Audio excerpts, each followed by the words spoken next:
दोस्तों, आप तमाम लोग जानते हैं कि कल किस तरह मुफ्ती सलमान अजहरी को हेट स्पीच के नाम पर गिरफ्तार कर लिया गया है।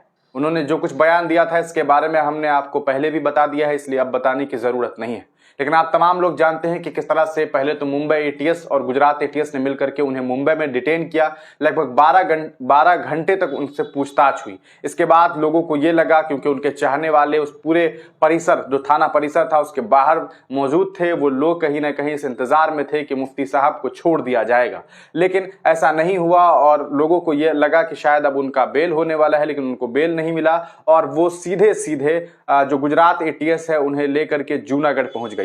और गुजरात के जूनागढ़ पहुंचने के बाद आप तमाम लोग जानते हैं कि उनके साथ अब वहां पर भी पूछताछ होने वाली है। उन्हें 2 दिनों के लिए ट्रांजिट रिमांड पर रखा गया है। मतलब साफ है कि एक बार फिर उनके साथ लगातार पूछताछ होने वाली है। इस पूरे प्रकरण को लेकर के सोशल मीडिया पर उनके समर्थन में उनके जो चाहने वाले लोग हैं वो कहीं ना कहीं सोशल मीडिया पर इस गुजरात एटीएस और मुंबई एटीएस के खिलाफ लिख रहे हैं और इसे सरकारी साजिश बता रहे हैं। लोगों का यह कहना है कि मुफ्ती सलमान अजहरी साहब ने किसी भी तरह से इस तरह का बयान नहीं दिया जिससे कि यहाँ के जो कहा जा सकता है बहुसंख्यक समुदाय हैं उन्हें या फिर यहाँ की सरकार को किसी बात की तकलीफ होनी चाहिए थी, क्योंकि जो बयान दिया गया था वो कहीं ना कहीं फलस्तीन को लेकर के दिया गया था। लेकिन इसके बावजूद यहाँ की सरकार ने और यहाँ की पुलिस प्रशासन ने इस पूरे मामले को अलग एंगल से देखा। खास करके इस पूरे मामले में आपने देखा कि भारतीय जनता पार्टी के प्रवक्ता सुधांशु त्रिवेदी ने इस पूरे मामले पर एक अलग एंगल दिया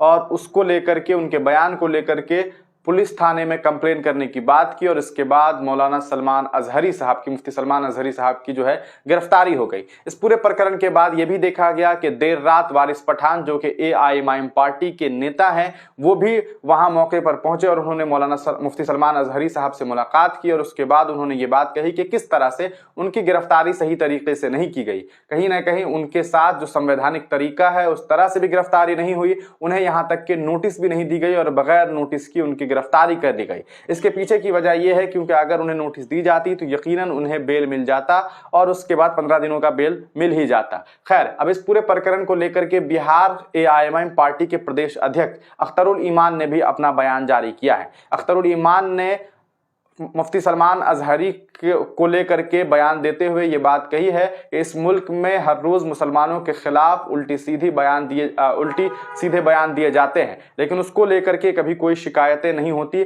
और उन पर कोई भी कार्रवाई नहीं होती है। शिकायतें अगर हो भी तो इसका कोई असर नहीं होता है। लेकिन उसी हिंदुस्तान में किस तरह से एक मुफ्ती के बयान से यहाँ के लोगों को इस तरह से ठेस पहुंचता है जिसका कोई मतलब नहीं बनता है। पहले तो सुनिए कि असदुद्दीन ओवैसी के नेता एआईएमआईएम पार्टी के बिहार के जो अध्यक्ष हैं अख्तरुल ईमान, उन्होंने क्या कुछ कहा है।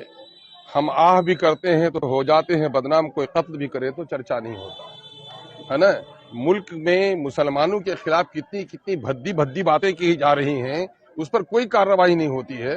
वो हमारे धर्म गुरु हैं, मुमकिन है कुछ बातें उसने कही होंगी, कभी आदमी की जबान फिसल जाती है, लेकिन जहां तक मुझे मामला है कि मुफ्ती जी ने कोई गलत बात नहीं की होगी और अदालत गवाह है कि हमारे लोगों को बेकसूर तौर पर एटीएस के लोगों ने उठाया है, टाटा में गिरफ्तार किया गया, कोटा में गिरफ्तार किया गया है, 12 साल तक उसकी जवानी बर्बाद कर दी गई है, अदालत में कोई सबूत नहीं मिला है। मैं समझता हूं कि मुफ्ती साहब का मामला भी कुछ इस तरह का ही हमको समझना। तो सुना दोस्तों आपने कि अख्तरुल ईमान साहब ने इस पूरे प्रकरण को लेकर के क्या कुछ कहा है। अब देखना यह है कि अगले 2 दिनों के बीच क्या कुछ खबरें सामने आती है। हम तमाम अपडेट्स आप तक पहुंचाते रहेंगे। तब तक के लिए दीजिए इजाजत, फिर मिलेंगे किसी नई वीडियो के साथ, किसी नई पेशकश के साथ।